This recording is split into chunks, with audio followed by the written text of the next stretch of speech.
और अब कुछ खबरें शोबिस की रंगारंग दुनिया से। ब्रादर इस्लामी मुल्क तुर्की के तख्लीक करदा ड्रामा सीरियल कल्लूस उस्मान के शायकीन के लिए बड़ी खबर आ गई। तारीख, एक्शन और एडवेंचर के दीवाने के लिए ड्रामा सीरियल कल्लूस उस्मान का नया सीजन उर्दू ज़बान में डब करके निजी टीवी पर पेश किया जाएगा। कल्लूस उस्मान का चौथा सीजन आज 26 दिसंबर से रोजाना शाम 6 बजे नशर किया जाएगा।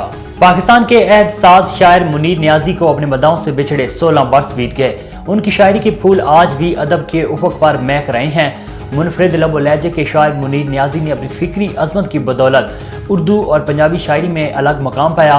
उनके नौ कलम ने फिल्मी सनत को भी जिला बख्शी। उनकी तहरीर करदा नगमात आज भी ज़बान ज़द-ए-आम है। उन्होंने 1949 में साहिवाल में एक वीकली मैगजीन से अपने कैरियर का आगाज़ किया। मुख्तलिफ अखबारात जराइद के साथ साथ रेडियो पाकिस्तान से वाबस्ता रहे।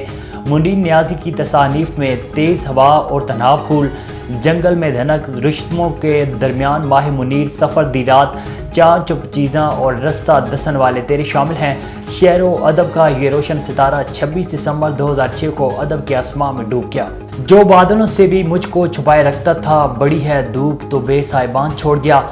खुशबू और मोहब्बत के फूल बांटने वाली शायरा परवीन शाकिर को हमसे बिछड़े 28 वर्ष बीत गए। नवंबर 1952 को रोशनियों के शहर कराची में पैदा होने वाली परवीन शाकिर ने अपने अदबी सफ़र का आगाज़ 9 उम्री से ही कर दिया था।